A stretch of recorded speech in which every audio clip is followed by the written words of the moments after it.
This is KFCF Fresno and streaming at www.kfcf.org,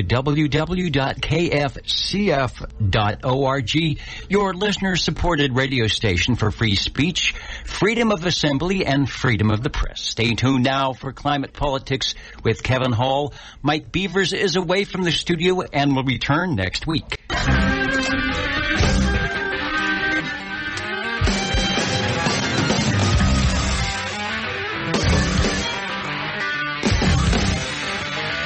Good evening, Fresno and beyond. Welcome once again to Climate Politics, where we ask the question, is our political climate up to the political challenge of climate change? Are our elected officials and bureaucrats, our foundations and unions, our churches and schools, are any of our institutions facing the reality of climate change head on? And the crowd roars, hell no. Why not? We'll explore the main reason on today's special episode of Climate Politics, Fascism and the Free Press. How GV Wire, Granville Homes, Dairies, Assimi, local politicians and their staff are helping to mainstream fascism in our community. Sitting in tonight for Mike Beavers is author and lecturer, Fresno State Professor Lars Myshuk, our resident expert on the rise of fascism. We'll speak with Community Alliance founder and publisher Mike Rhodes, followed by KFCF station manager Rich Withers. But first, it's climate headlines, weather and traffic, the SAC report with Dan Bacher in the state capitol, and KFCF news reporter Vic Bedoyan on the Fresno County General Plan versus the state of California. Thank you, Leadership Council. This special episode of Climate Politics is dedicated to the Political Action Committee and Dirty Dollars Slush Fund known as the Fresno County Young Democrats. Buckle up, kids. It's time for Climate Politics.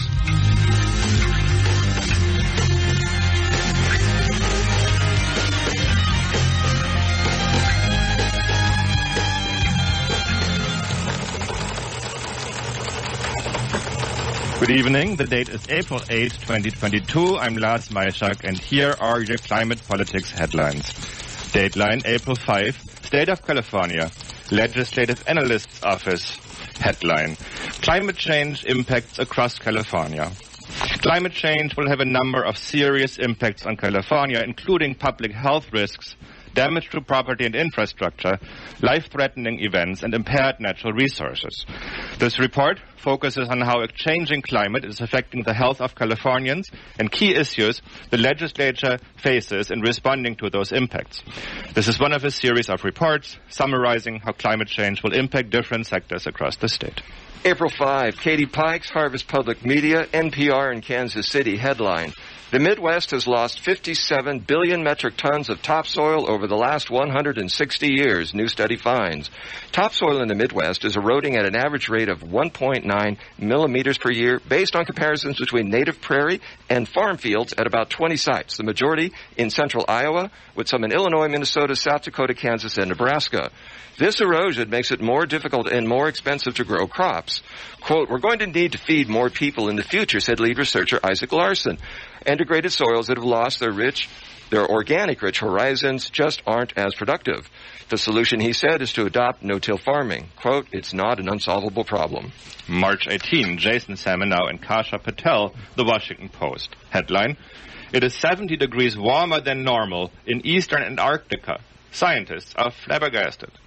The coldest location on the planet has experienced an episode of warm weather this week, unlike any ever observed, with temperatures over the eastern Antarctic ice sheet soaring 50 to 90 degrees above normal. The warmth has smashed records and shocked scientists. Parts of eastern Antarctica have seen temperatures hover 70 degrees or 40 Celsius above normal for 3 days and counting.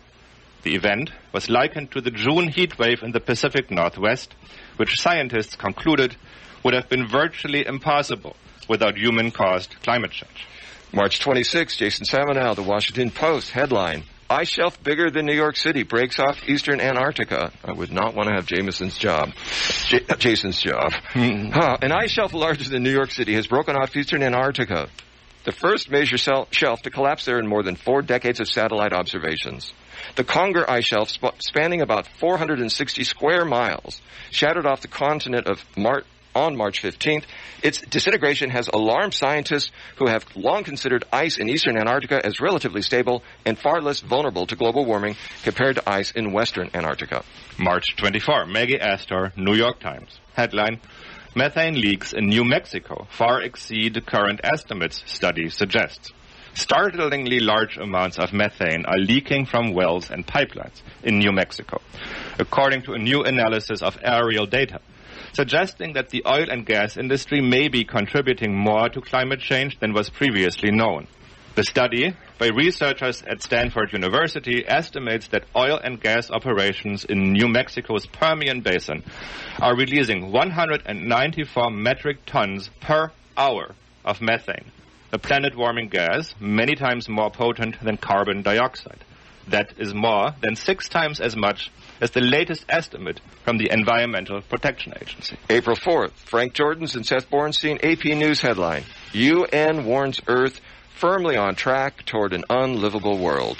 Berlin, AP, temperatures on Earth will shoot past a key danger point unless greenhouse gas emissions fall faster than countries have committed, the world's top body of climate scientists said Monday, warning of the consequences of inaction, but also noting hopeful signs of progress.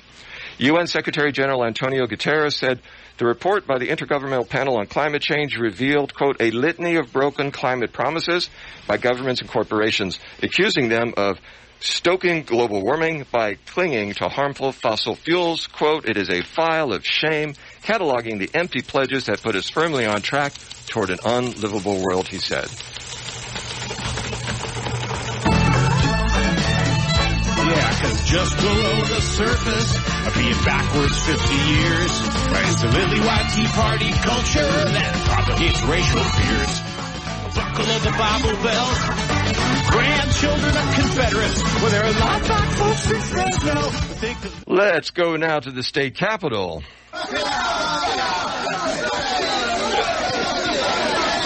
And there's the parliament going. Okay, that's the state capitol. We're going to the state capitol now for the SAC report with Dan Bacher. Dan, what do you have for us today? Well, there was a demonstration today by a group of local activists, and this is part of a larger bunch of protests that's occurred throughout the state under the banner of the Last Chance Alliance Coalition, which has over 800 groups in it. And in the different areas, there was rallies and marches. They dropped banners, they paddled kayaks, and they delivered their demands to the doorstep of the governor's office, at least as close as we could get, because he's not in the Capitol, he's in another office right now. But these actions were timed as this latest UN climate report warns that political leaders are moving way too slowly to curb fossil fuels and avoid the worst harms of the climate crisis. And a dire report sent to the California legislature this work echoed the same thing that the UN climate report said. But there was 3 major goals that the activists are trying to get government Newsom to act upon. And this is summed up as stop, drop, and roll. First, stop issuing new fossil fuel permits. Since he's went into office as governor in January of 2019, his administration has issued over 10,000 oil and gas drilling permits, a combination of new permits and reworked permits. Number 2, set California on a path to drop existing oil production in line with the Paris climate goals with a just and equitable transition that protects workers, communities, and economies. And number 3, roll out a strong health and safety community setback rule, which includes currently operational oil and gas operations. And at 11 a.m., we met at the Tower Bridge that crosses the Sacramento River on Capitol Avenue that goes it's about a mile from the Capitol, and we took pictures. And then at 11:30, we started marching down the sidewalk, and we had youth leaders that were at the head of the march, because they're the ones that are most affected by climate change. And then we posed for a group photo outside of the Capitol, and then at 1 p.m. we delivered the postcard delivery and had a closing circle. But it was a real good event. We got about 30 people. That was what we aimed for, and we had a whole bunch of different groups, Sacramento Climate Coalition and a bunch of other groups. And so I think it was a pretty successful action. And as I said before, this is coordinated with other groups across the state. So hopefully this will result in the achievement of those three goals. Wonderful. Thank you, Dan. Great to have some news of action on that front. Yeah, but that's all under the banner group of the Last Chance Alliance, and the local groups are a member of it. Physicians for Social Responsibility Sacramento chapter was out there with a contingent of people, too. Well, we'll continue to follow Last Chance Alliance. They have member organizations here in the San Joaquin Valley, too. And Yes, all around. In fact, they had a protest, I think, down in, let me see, I'm not sure the exact location, but they definitely had a protest, too. So awesome. Thank you so much. Okay. See you next time. Independent journalist Dan Bacher's reporting can be found at dailycoast.com. Up next, the Climate Politics Weather Report with Lars. Now here for you is the weather report. It's time for climate weather. Let's go to the big board for the big numbers. Your daily CO2 reading from the Mauna Loa Observatory in Hawaii is at 4:19 ppm, up 50% from the pre-industrial baseline of 278, with no signs of slowing. Here on the ground, purple air real-time readings say PM 2.5 levels across the city are in the high green, low yellow range. The Valley Air District's ozone average for the 3 to 4 p.m. hour was also healthy in central Fresno. And in the Sierra Nevada, the snowpack has dropped to 38% of the 20th century average. It's third lowest since 1988. The same year, our so-called carbon budget first went into debt. That meager snowpack is also melting and evaporating faster than what used to be called normal. And that's your climate weather report.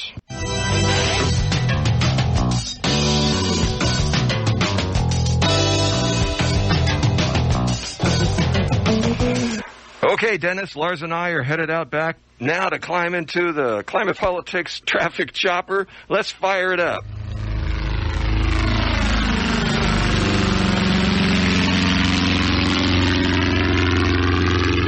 Here we go, folks. We're lifting off from the parking lot behind our Tower District radio studios in the congested heart of Fresno, passing now over the Tower Theater, the Sunday morning front line of resistance to creeping fascism in our community. The Rogue Festival's hit show, Jaguar Bennett is a Liar, will not be shown there. Off to our left, there's the paid-for by Granville Homes school board candidate sign at Van Ness and Olive. Hey, good spot there. Lars, he's the Yosemite candidate those young Democrats with old politics have been canvassing for. Hey, let's head west above Freeway 180 as it cuts through the Tower District's loving heart. Thank you, Clovis.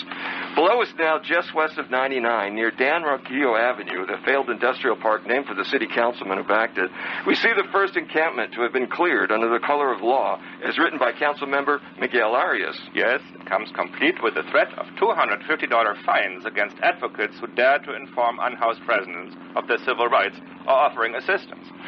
Okay, returning north now at 99, we're passing above the remnants of the once majestic Roding Park and approaching the $140 million Asimi Arch, gateway to sprawl west of 99, and the poster child for Measure C's failed planning process and developer sprawl subsidies. Community groups advocating for equity in transportation spending and a focus on preparing for climate change have clearly had enough. They are calling even more loudly for a community-led process. Measure C appears headed for defeat at the polls, if it even makes it that far. Well, okay, enough traffic for today. Lars, let's head back to the studio to land the Climate Politics Traffic Chopper. This gives us a few minutes to listen to this explosive report from KFCF news reporter Vic Bedoyan. Over the years, Fresno County's leaders, through the general plan, have allowed a variety of industrial developments in populated residential areas. Most recently, it's been a slew of warehouses for Amazon and other purveyors of consumer products. Those residents live in an area that California's Environmental Protection Agency considers among the most polluted in the state. Ashley Werner, along with her colleagues at the Leadership Council for Justice and Accountability, have been working to make the county's Board of Supervisors more accountable. They have the information in front of them about what the issues are. They've been provided with many solutions. They just need to stop ignoring them. I think they've ignored them because they just don't care to address them. They want to continue the status quo. And I think the Attorney General's letter was a really, a good reminder and a strong reminder that that's not acceptable. They are subject to state laws that require them both to, engage their constituents and especially residents of disadvantaged communities and protected classes under civil rights laws, and to respond to them and develop plans that meaningfully address the needs of the communities they live in. In the letter, Attorney General Bonta warns Fresno that its policy targeting the small towns of Malaga and Calwa for industrial development likely violates state housing discrimination laws. Those regulations prohibit practices resulting in polluting, toxic, or other hazardous land uses that adversely impact current residents. Werner says that if finalized, Fresno's policy is likely to have health and quality of life impacts that have a discriminatory effect. She points out that these residential neighborhoods are already burdened with industrial plants that emit pollution from their operations or require increased truck traffic. They're doing a complete overhaul of their zoning ordinance, which is a really technical, long document. It's maybe about 500 pages. But that document is really, the nuts and bolts of how the general plan is implemented, and really impacts how the general plan influences people's lives on a day-to-day basis and how new land uses get approved and the types of impacts that are acceptable on populations. There's been virtually no discussion with residents about that document. The Attorney General's letter states that Fresno County identifies over 60 disadvantaged communities that suffer from a range of environmental challenges, including poor air quality, lack of clean water, pesticide exposure, or proximity to contaminated sites. Bonta criticizes the county's plan for failing to address those inequities.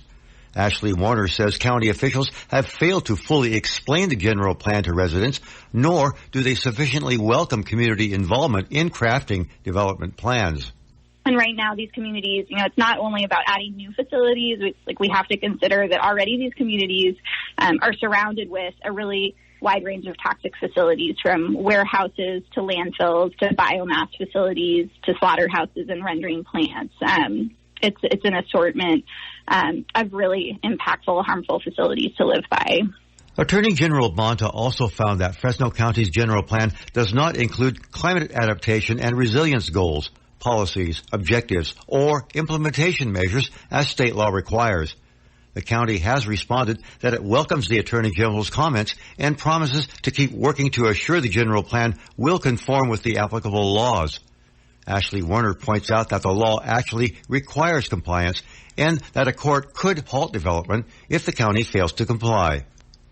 Vic Bedoyan reporting for KPFA News and KFCF Radio. Welcome back to Climate Politics. I'm your host, Kevin Hall. Mike Beavers is off tonight, but our standards have not slipped. Stepping in for our resident PhD entomologist is PhD historian, author, and Fresno State lecturer, Professor Lars Myshak. Lars, welcome back to Climate Politics. How about that chopper ride? I'm just glad to have use of my legs back at this point. Never mind the stomach content. Well, I don't know if that was the turbulence or just the view. It was mostly the billboard that did it. Okay, well, it's fair to say I share your reaction. Our first guest of the hour is Mike Rhodes, author of Dispatches from the War Zone and publisher of Community Alliance, which he founded in 1996. Wow. Welcome. Can it really have been that long, Mike? Hi, Kevin. It was September of 1996. But I want to jump into that and go right to the history, but we don't have time for it. I know we want to get to the meat of the matter. Maybe we can work some of this in as we talk about the history of these sorts of issues. Let's jump into this by going around the table. I'll talk about my actions and reporting on the local fascist movement, and then we'll ask Mike to pick it up as publisher, and then to Lars for some context. So, ironically, this free speech battle begins with my efforts to limit the speech of fascists and those who platform them. Specifically, in this case, the FCME-owned GV Wire. I made some demands before the Fresno Unified School Board on February 16th. I asked that one local politician stop granting interviews to GV Wire and appearing on the unfiltered Facebook broadcast co-hosted by Granville Homes President Darius Assimi, Fresno County Supervisor Steve Brando, and Fresno City Councilman Michael Carbasi, and two, stop taking money from the Assimi network of family members, companies, and employees, which includes Jeff Roberts of Operation Rezone Infamy. In early February, GV Wire, the billboard folks from our chopper, right, launched an attack on school board trustee Veva Islas. It was preceded by a January 28th article in GV Wire in which nobody was quoted but a Fresno State professor, Holyoke. But the complaint was, Veva Islas had tweeted something untoward, and they were jumping down her throat for this tweet, which was a joke. And she saw it as a win-win that anti-vaxxers might be infertile for a while. Anyway, the next day they wrote another article, January 29th, and in this, two trustees were now quoted responding to the first article of January 28th, and we had trustees Thomas and Sladek. This is a familiar dynamic, by the way, and so by the next day, the online fascists, we won't name these folks or give them any airtime, they're networked into the Assimi operation through Unfiltered, which has hosted folks in this circle, and Brandau. And these folks began beating their drums with the two agitprop articles, and really, I captured a lot of this film. It's just horrid. So, by the meeting on February 2nd, there were some fireworks. The highlight of it, that was false claims of the fascists pulling the old thing where they bump somebody, claim to have been bumped, and then say, why aren't the police arresting this person? And they get all upset and say, we try to do things peacefully. I was outside doing perimeter security. A lot of people had shown up to make sure Veva got out of the building safely. I went back 2 weeks later, made some remarks to the board, and made those demands I described earlier, and I attached to it a $200,000 report showing more than $200,000 in campaign contributions from the Assimi network to a long list of local Fresno politicians. And I attached it to the record. So I filed my story the next day with Community Alliance about the Christo-fascist movement's continuing surge during Jerry Dyer's first year in office and the direct role the Assimi, GV Wire, and Unfiltered are playing in it. And intentionally, along with Carbasi and Brando and every person who goes on that show or is interviewed. So my argument is that this has just been going on for so long that everybody is being silenced by contributions, charity, public relations events, and direct political campaign contributions. And it's been going on for years. When it was time to build Copper River, they were all over the Parkway Trust. They've been using the housing raffle to win support from school boards surrounding Fresno Unified, where the new schools are getting built out in the sprawl, their sprawl. I personally was approached by Farid Assimi more than 20 years ago with an offer of support for my cause at a county planning commission meeting over Copper River. So I included in my article that the Assimis, through their Waterford Foundation, which is one of those tax dodge structures used to avoid inheritance taxes as described in Jane Mayer's Dark Money. Anyway, in 2004, they spent $4 million building the Islamic Cultural Center, a marvelous donation. And it's the clearest demonstration I could see on the record of just how long and to what degree they've been giving throughout the community, and how few people will ever object to the impacts of the Assimi sprawl agenda and their insistence on public subsidies, primarily Measure C for roads and low-impact fees on development. The mention of the Cultural Center led to the Fresno County Young Democrats, shall we say, objecting, and it's led to a bit of a movement to now people want me banned from the airwaves and kicked off Community Alliance. Mike, I'm going to kick it to you a little later in the show, about another 10 minutes. We're going to have Rich Withers join us to hear about the radio perspective, but take it from here. So the Fresno County Democratic Central Committee has made demands that we remove Kevin as one of our writers. I thought that was a pretty audacious demand, that they thought they could control who writes for the Community Alliance. And then I found out that they also have developed a flyer attacking Kevin for this very show that you're listening to. Those same forces that have banned the Community Alliance from the Democratic Party headquarters, they're no longer going to distribute our papers. We can't go to their events and hand out papers. And they're going to remove their sponsored page, which they had run every month. Because Kevin has been critical of some of the people who have been elected, and he's able to do investigations into who's funding them and what they're doing to pay for those donations. It's a quid pro quo. Darius makes a lot of political donations. He expects favors. And when he doesn't get his way, this is the kind of reaction that you get. I saw what they're doing as pure bullying, that they wanted to tell us who could write for us and what they could say. And it was just like, we're not going to do that. I mean, what would the point of being an independent newspaper be if you let the Democratic Party tell you who could write for you? It's just like a complete contradiction. It wasn't negotiable. Mediation was suggested, but we said, no, we don't want to go there because we're not going to negotiate our principles. These are core values that we have. We believe in a free press, an independent press, and we think that the reason they're targeting Kevin is because he's getting to them. He writes articles about city council members. We went back through, because there were some allegations that he was being discriminatory against the Latino city council members. Michael Evans went through articles from several years back and verified that Kevin is just as critical about, like, Steve Brandow and other board of supervisors and, school board members as he is about Latinos. The other thing they said about Kevin is that he's a racist. And when we asked them to provide some evidence of that, we got nothing. What they're asking for is something that is impossible for the Community Alliance to comply with. It would be against our basic principles. Oh, I know what I was going to say just a minute ago, is they won't cite anything in the Community Alliance that is racist, but they'll say, oh, but it's on Twitter. And, go to Twitter, his Twitter account, and you'll see what he says. Like, I'm not on Twitter. I don't have control over that. He writes for us. I don't see anything racist in it. He's factual. He's a really good writer. He's caught people's attention, and we're lucky to have him. Mike? Yeah.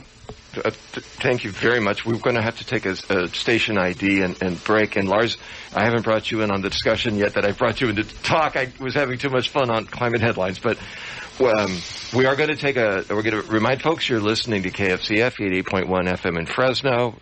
Listener supported. We count on your subscriptions. There are no corporate sponsors. There is no advertising. They can't touch us here, folks. This is where we build community. So, we're going to listen to a little bit of music, and then we'll be back in a moment with Mike Rhodes, and I want to hear from Lars Myshuk.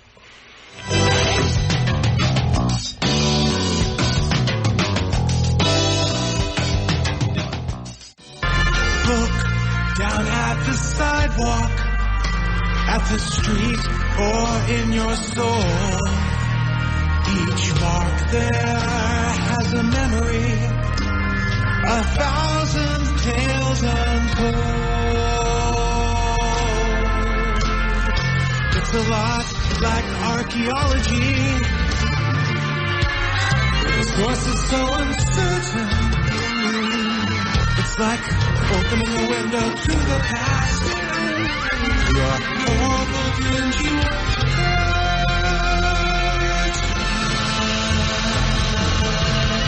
Beauty on the surface, listen past it in. Feel the harmonic frequencies resonating from within. Blasting your forensics, sniffing out the scene. Impacting the emotions, imprinted no unseen. Every stain has a story, but tell its tale is obligatory. This is the mark that history has chosen to record. Every stain has a story that makes the perfect allegory. Left the physical promontory with a little message at the end. With a little message. With a little message at the end.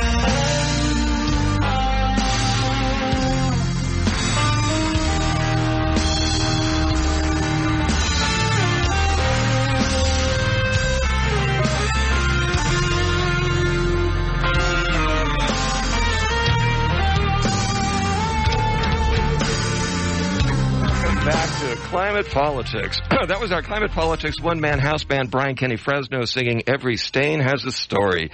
I'm your host, Kevin Hall, and sitting in for Mike Beavers tonight is Dr. Lars Myshuk of the Fresno State History Department. We're discussing fascism and the free press. Mike Rhodes, publisher of Community Alliance, is here, and joining the panel now is Rich Withers. We're going to go to Mike for a comment that we didn't finish on the last segment. Rich is executive director of the Fresno Free College Foundation and KFCF since June 2008, and wears many hats to keep free speech on the air, something he's been doing since he was the station's first volunteer when it first went on the air in 1975. I'm going to ask you the next question in a moment. Mike, please, we left off.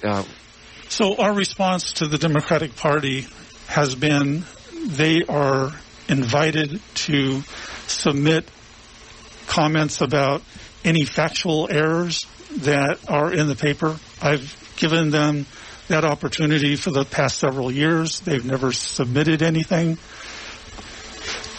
And that if they would like to write an article that clarifies their perspective, you know, why they think taking money from builders, developers, the petroleum industry is a good idea, that they should put those thoughts out there. And I think our readers would appreciate reading that from them. And then there could be some kind of dialogue rather than this ban that they have imposed on us, and now they're heading in KFCF's way too. Yes, well, that's the debate we're trying to force. Lars? Yeah. I was so shocked when I saw the smear campaign that the Democratic Party in the county set off against you. I was appalled, but sadly not surprised.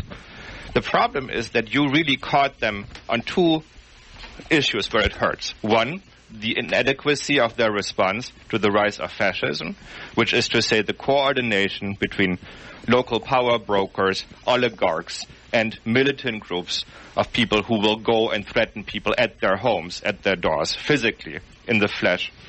And I have pointed out before, too, when it comes to the Keisha and Terry show on the school board, that the left side is not responding adequately to the content of the fascist critique of, for instance, educational policy.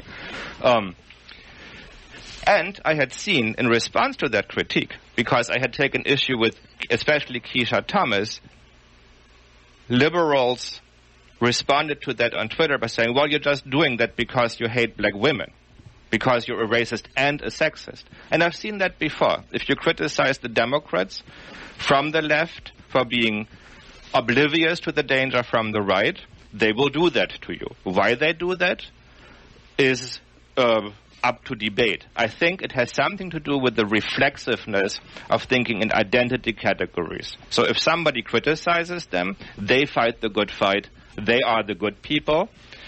There is simply no space there for legitimate criticism from the left. You must be working for the other side, you must be evil. So there's a certain Manichaean thinking there, a cult-like behavior that I've observed. So what they did here, trying to shut you down, smearing you, lying about you, bold-faced, without any compunctions, Add to that it is also about money. I mean, here you have a material motive. It is not just the identitarian reflex. What?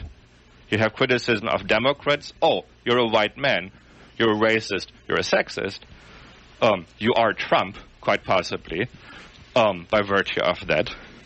No. That was used in the Democratic Central Committee meeting. It was Trump-like. Yes. Yeah, I'm also Trump-like. Right. Yeah. I've heard that before from those same types of people. Yeah. Who are affiliated with the Democratic Party. Those are people who will say that Bernie Sanders sitting with his mittens on is an example of white male privilege, and defend that view. So to criticize this detachment from reality, this cult-like, narrow-minded provincialism that makes everything about race and gender, and therefore doesn't really have anything proper and useful to say about racial and gender inequality either, is necessary, and the more so because you see how they respond to it. But in this particular local case, it is also about real money. I mean, you caught them with their fingers in the trough set up by one of the main sponsors of stochastic terrorism, where they go and set up the articles that pitch the story to the fascist media sphere, like the hardcore goons, who then go and carry out the marching orders. Yes. And the Democrats are getting their funding from those exact same sources. And that is why they start smearing you. I mean, that's kind of obvious, as clear as daylight. But with the smears, with the accusations that I've had leveled against me too, people who would take legal action against me and stuff, because people are too polite or too intimidated. I'm talking like the concept of the Princeton philosopher who had a book in philosophy with that title. So, so where we are now is I need to talk to Rich. Bring in now KFCF. I mean, what seems to me is this just seems to be full circle. Back to why KFCF was founded, when and where and how. You were the first volunteer. Right. The Fresno Free College Foundation came about in 1968. Professors at Fresno State were being fired for political reasons. They were labor, La Raza, black studies. And this was under Governor Reagan and S.I. Hayakawa in charge of the state education. And they decided to take on Fresno as their first place to go after the liberals. And they fired all these professors, and all these professors got together and said, we want to fight this, but we want to write off on our taxes. So they formed the Fresno Free College Foundation so they could have a legal defense fund and write it off on their taxes as they made donations to other people. And that's how it got started. And I was pretty young then, so I was in junior high. So that was pretty early on for me. And I was sort of aware of it, but not real aware of it. But later on, they were working on other projects like keyboard concerts and other things that the various professors had after almost all of them got reinstated except for one professor. So they got reinstated. A lot of what was going on out at Fresno State at that point, there was an administration that a lot of people say was very fascist and had relations to Nazi Germany. And I'm not too clear on some of that. I know Professor Bradley Hart out at Fresno State has made some accusations in his book that there were things.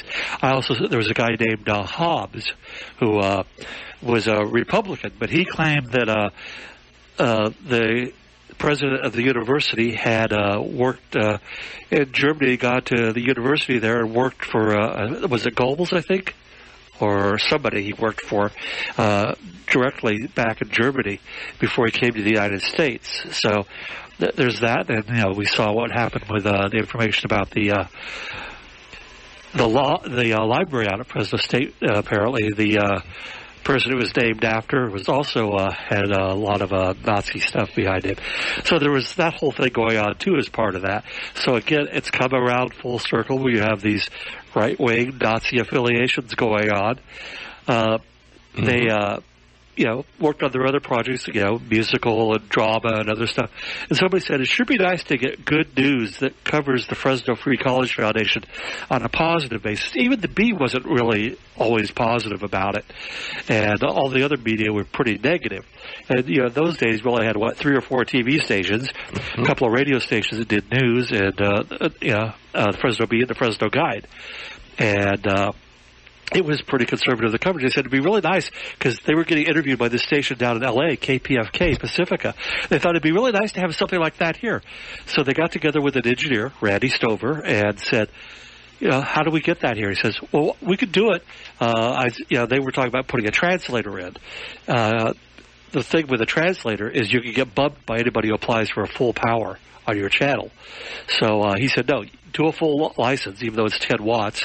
And it'd be cheaper to bring in KPFA out of Berkeley because it's only one microwave hop at about 30,000 versus 2 microwave hops to get the signal from L.A. Okay. So it was half the cost. So that's how we ended up with KPFA on the air. And it's had a lot of very important free speech issues on the air. Yeah. Yeah. Mike, you were active out at Fresno State back when, weren't you? Well, I've been active with KFCF. Sure. I mean, sure, there's always lots of activity out of Fresno State, but that was never the focus of my attention. Yeah. I even worked for the station for a short time. And it's like an oasis, in a desert of corporate media. Yeah. So you really have to appreciate what these people have done to keep this alive all those years. Yeah. It's amazing, and it's changed, I think, the political landscape in Fresno. I agree with you completely, along with Community Alliance. And you have seen these kinds of reactions to both the radio stations' broadcasts and the paper's print coverage to other issues in the past. Is there one that comes to mind for either one of you? Well, I remember we hadn't been on the air too long, and we started getting all these phone calls from the KKK threatening to bomb us and take us out and other stuff. They left the messages on our answering machine, and they were a very effective fundraiser to play on the air. So, that helped us out, actually. But it was also very chilling to hear people say those sort of things, over free speech radio. Yeah. And that happened. We had a few things here and there, but it's been pretty quiet overall pretty much over the years. Oh, and so as far as, our paper goes, we've had some amazing experiences with investigative journalism. Yeah. For example, Mark Arax's articles about the Fresno County Jail, when people who had mental health issues and had medications would go in there, they would take those medications away and give them something generic, and then they would lose their mental competency, be shipped off to a state mental health facility, and then sent back to Fresno, where the same thing would happen all over again.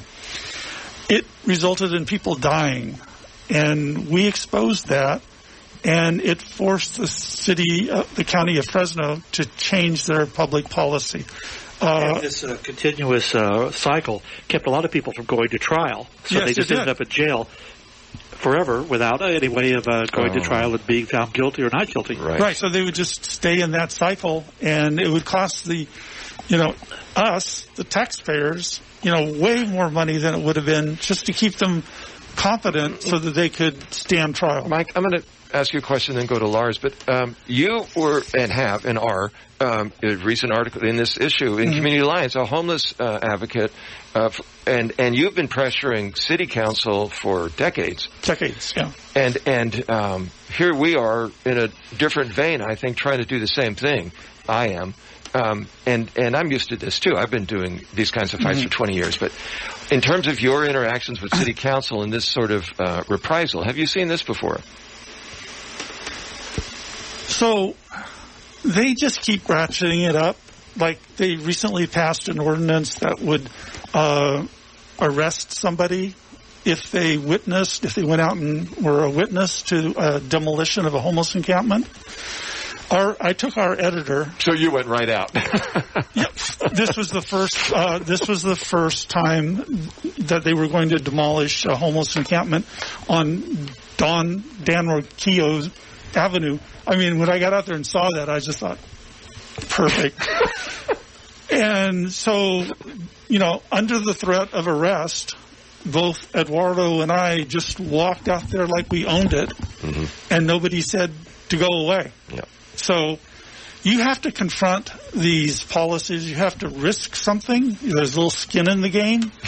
And, I was willing to go to jail over this issue of having the right to cover a story of importance in this community. That's the value of community media, including KFCF and the Community Alliance.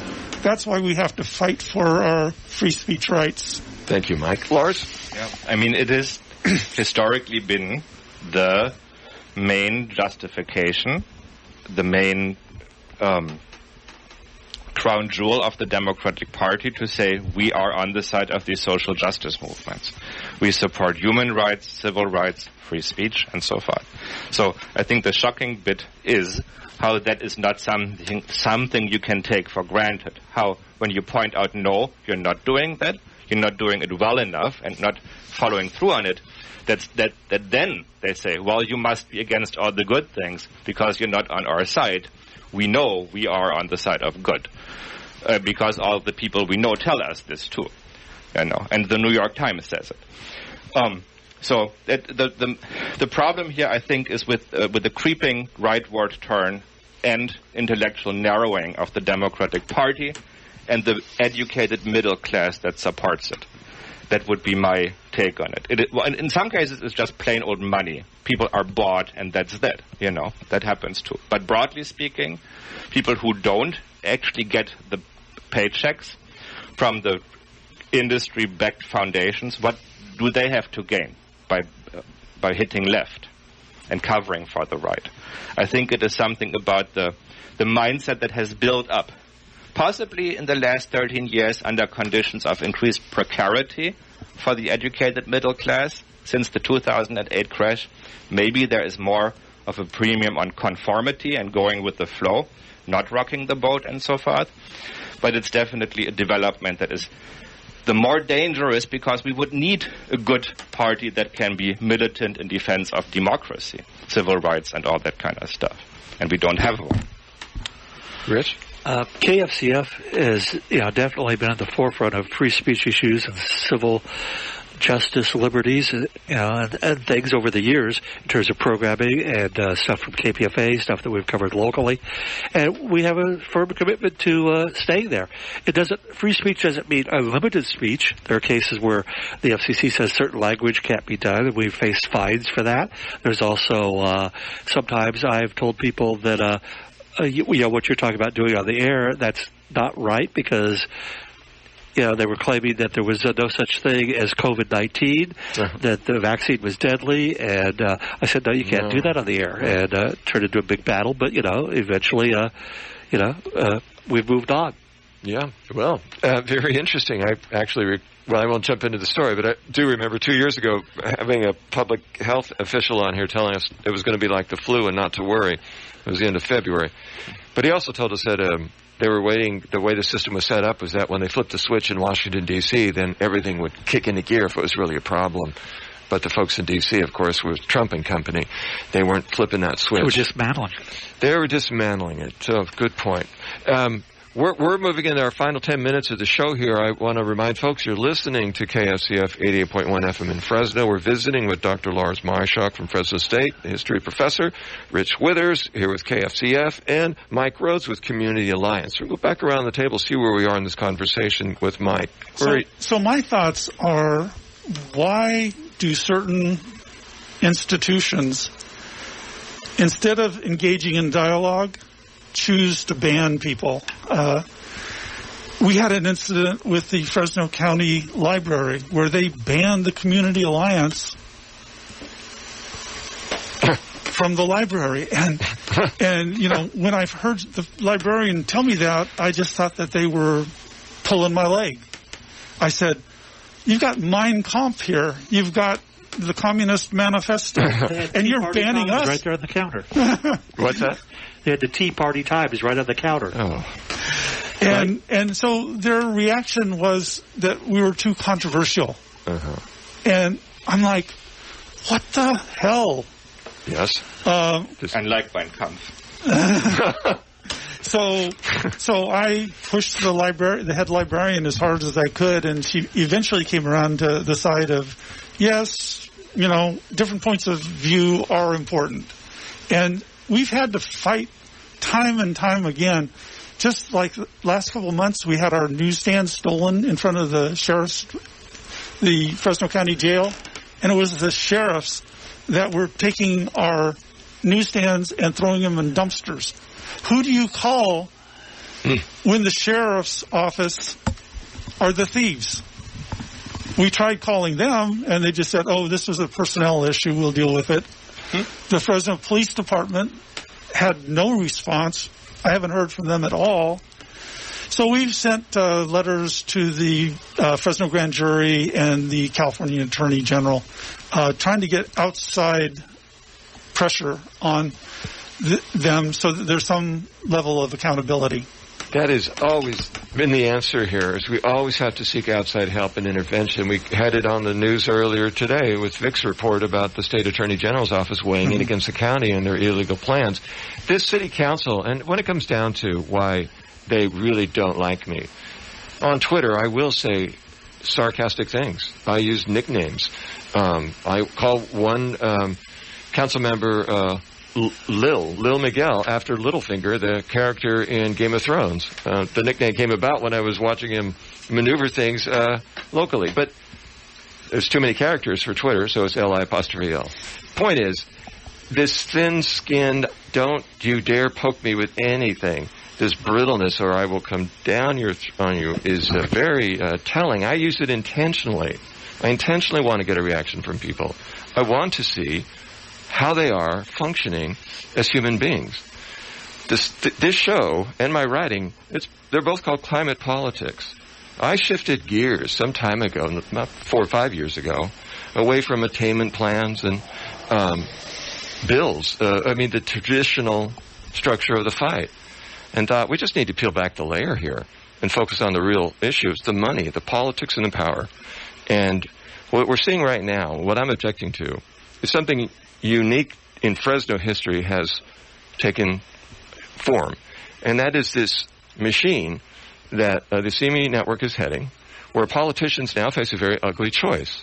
You either agree to do interviews on GV Wire and, do their candidate forums and, maybe get endorsed and take their money, or you refuse to talk to them. Trustee Islas doesn't talk to them, does not grant them interviews. I've heard this. I've talked to her. She's told me. There are other major nonprofits who do not talk to GV Wire. They do not grant them interviews because they know they're a public relations and campaigns department. They're a PR department of a very moneyed interest, but they have created this veneer of respectability which needs to be exploded, torn apart. And that's what I am obviously trying to do here by pointing out that the choice now is if you don't sign on to the sprawl agenda and take the money, you're going to get attacked in these articles, and now they're adding this layer of a threat of fascist violence against you. And we see it in the Tower Theater protests every Sunday. We see it every day in the homeless encampments. And when I saw it at Fresno Unified, I thought it's enough, because these trustees, along with city council members, race to go give interviews to GV Wire. They want that publicity. So they need to learn. Well, I'm going to stop talking there. I'm going to kick it back to Lars for comment, and then quick comments as we go around to our final 4 or 5 minutes here. I think the idea to follow the money is exactly what you need to do. That is where the power is, and that where the accountability must start. The same is true of Fresno State as well. Why have you had a president of that university who was getting away with anything? Yeah. He wasn't just doing that by himself, but he operated in a whole network and a structure that was running on inaccountability and impunity. So the people who supported him, who upheld him, are still there and are now running around and saying this was terrible. There, too, you would need a full accounting. Who is paying the bills? Who are the people who are calling him, who used to call Castro, who are now calling in and saying, I want that guy fired. I want this to be taught here. There are some who say, but I don't know how you would follow that trail actually, that there is Koch Foundation money in the game there. Yeah. That there is all kinds of far-right funds that pour into Fresno State and set a teaching agenda. So that is inherently not a good thing. But it is especially bad because you need universities, like you need parties, to be functioning bastions of civil society to defend democracy against authoritarianism. You had January 6th. If that wasn't enough to drive home that this is urgent, I don't know what else needs to happen. And it won't do to say, just vote Democratic, because clearly they're not doing what it takes. Yes, and it also says don't do anything except vote. Yeah. How about Mike? So where I would like to go from here is just to encourage whoever's listening out there to support their alternative independent media, because you're not going to get the truth from corporate bought media. They're going to tell you what the big corporations want, what the power interests want you to hear. If you're not already a subscriber to the Community Alliance, become one. If you're not yet a member of the KFCF, join, because we need you to keep us independent. Beautiful, Mike. Rich? I just wanted to add, also supporting the ACLU would be a good idea, too, because they do a lot of good work with our things here in the community. Fresno State, I've often felt there's been a bias against KFCF over the years, and we have seen a lot of things that sometimes I couldn't prove it, like we'd be working with a professor out at Fresno State to do something, and suddenly it would be like, nope, don't want anything to do with you, goodbye. And I think they were threatened by the administration, because the administration knows that the foundation originally founded to fight Fresno State on things. Alex Papoulis, we worked on trying to get an honor for him. Castro said nope. They rejected it. Wow. And there's also been a huge history of corruption in Fresno throughout the history of Fresno. Sure. Everything from police chiefs whose wife was a madam and had whorehouses all up and down Broadway downtown. Yep. To in the 60s. Yeah, in the 60s. This is when we were alive. This is a culture. We had Operation Rezone. You see some of those same names still out there, like Chuck Roberts and stuff. We came up. He works for Assimi. Yeah. I mean, this is a culture. It is, and support your independent media, support the ACLU. Do what you can. Read up on it. Read Mark A. Rax's books. There's some good history in those. And there you go. Spill the beans. If you see something, say something.